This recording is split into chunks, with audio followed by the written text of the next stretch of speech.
"If I sing well, will you give me a meal?" asked the 9-year-old girl holding tightly to a broken guitar, as she stared at the producer of the show, Stars of America. Backstage at the largest television studio in Los Angeles, the man in the expensive suit let out a cruel laugh that echoed down the hallway. "Girl, do you really think you're here to win anything? You're here to make the audience laugh." Keisha Williams adjusted the loose strings of the instrument she had found in the trash 3 weeks ago and took a deep breath at 9 years old. She already knew when someone was completely underestimating her. And this time, unlike all the other times she had bowed her head, something inside her whispered that this would be the last time she would allow herself to be treated like trash. "I understand perfectly, sir," she replied with a calmness that made the producer frown, uncomfortable with the unexpected maturity of this dirty, barefoot child 2 hours earlier. Keisha was sleeping under an awning when she was awakened by a group of production assistants looking for interesting characters for the show's special episode. They saw her singing for coins and immediately knew they had found what they were looking for. Someone to serve as comic relief on a show that sold dreams to some and humiliation to others. "We'll put you at the end," said the producer, consulting his clipboard.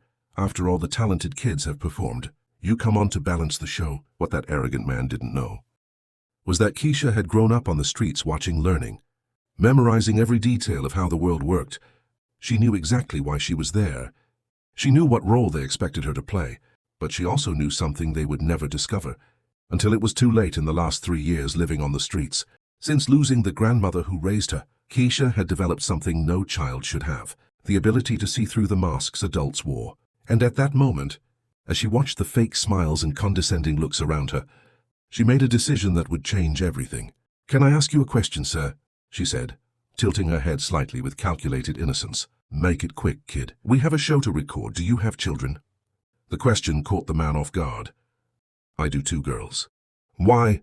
Keisha smiled a small smile, but one that carried something that made the producer's heart race, without him knowing exactly why. "Just curious," she replied, carefully storing that information, along with all the other things she had observed and mentally noted over the past 2 hours backstage.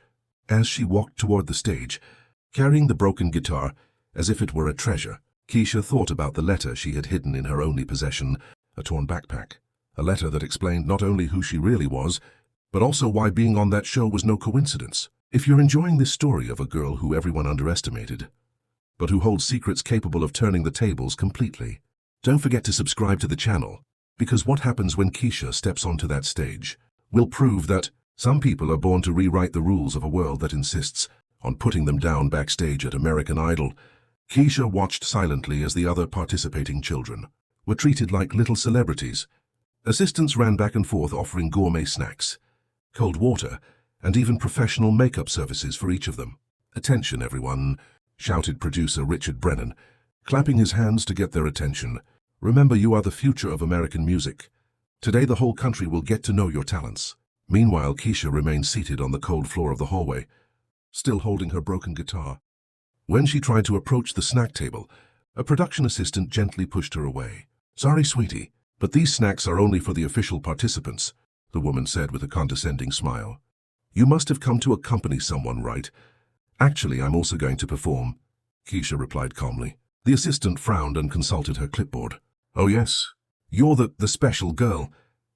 The way she said special made it clear that it was not a compliment. "Well, anyway, you'll be performing last." "Very last?" Richard approached the group of talented children, completely ignoring Keisha. "Now listen carefully. You are going to represent the best this country has to offer. Sing with your hearts, show off your perfect techniques, and make your families proud." It was then that one of the participating children, a blonde girl of about 12 named Ashley, noticed Keisha sitting alone. "Dad, why is that girl here?" Ashley asked the well-dressed man beside her. "Don't worry about it, princess," her father replied, lowering his voice. "She's here too." "How can I explain it?" "To show the contrast so that you can shine even brighter." Keisha heard every word, and for the first time in a long time, she felt a pang of something she hadn't experienced in years, pure controlled anger. At that moment, her mind flashed back 3 years to the day she lost her grandmother. Dorothy, the only person who believed that a poor black girl could be anything in this world. Dorothy used to say, "Keisha, my granddaughter, when the world tries to diminish you, you grow twice as big, and when they try to silence you, you sing 3 times as loud." Her grandmother had been a gospel singer in a small church in Harlem. For over 40 years, she was the one who taught Keisha not only to sing, but to use music as resistance. Music is our secret weapon, child. They can take our homes, our money, our dignity, but they can never take away what God has put in our voices. After Dorothy died of cancer, because she couldn't afford proper treatment, Keisha ended up living on the streets, but she carried with her something that none of those television producers could have imagined. Years of rigorous vocal training and a deep understanding of music that would make any conservatory teacher blush with envy. "Hey girl," Richard called, interrupting her memories. "Do you even know any songs? Because it would be a shame to waste TV time." "I know a few," Keisha replied, strumming her guitar. "A few?" Richard laughed loudly. "What kind of a few?" "Street music, rap. Something you learned begging for change." The other kids laughed along with him, but Keisha just smiled, that same small, mysterious smile she had used before. "Can I ask you a question, Mr. Richard?" she said, tilting her head with feigned innocence. "Go ahead. Did you study music?" Richard looked slightly offended. "Of course I did. I have an MBA in entertainment management from UCLA. "How interesting," Keisha replied, mentally filing away this additional information. "And do you play any instruments?" "I don't need to play to recognize talent when I see it," he retorted, irritated. "I understand perfectly." What Richard didn't know was that hidden in her torn backpack, Keisha carried a letter from her grandmother, Dorothy herself, a letter that explained not only who Keisha really was, but also revealed family connections that would transform that program from a planned humiliation into something completely different. As Richard walked away laughing with the other producers, commenting on how fun it would be to see the little girl try to sing something, Keisha closed her eyes and whispered softly, "Thank you, Grandma. The time has come to use everything you taught me." Each new humiliation only strengthened something inside her that her oppressors couldn't see, a silent strength fueled by the very injustice they tried to impose. What those privileged people didn't know, every act of contempt was writing their own sentence of defeat, and that behind those seemingly vulnerable eyes, a perfect plan was beginning to take shape. Was that, while Richard and the other producers enjoyed planning her public humiliation, Keisha calmly walked to a quiet corner backstage. She opened her torn backpack and carefully removed a yellowed envelope. It was the letter her grandmother, Dorothy, had left her with specific instructions. "Only open when you are ready to use everything I taught you." My granddaughter, 3 years living on the streets, had been enough for Keisha to understand that she was ready. The letter revealed something that would make anyone in that studio swallow every word of contempt. Dorothy Williams had not been just an ordinary gospel singer. She had been one of the first black women to graduate in music, composition from the Juilliard School in the 1960s, when this was practically impossible. More importantly, she had been the personal mentor of James Mitchell, the current CEO of the television network that produced American Idol.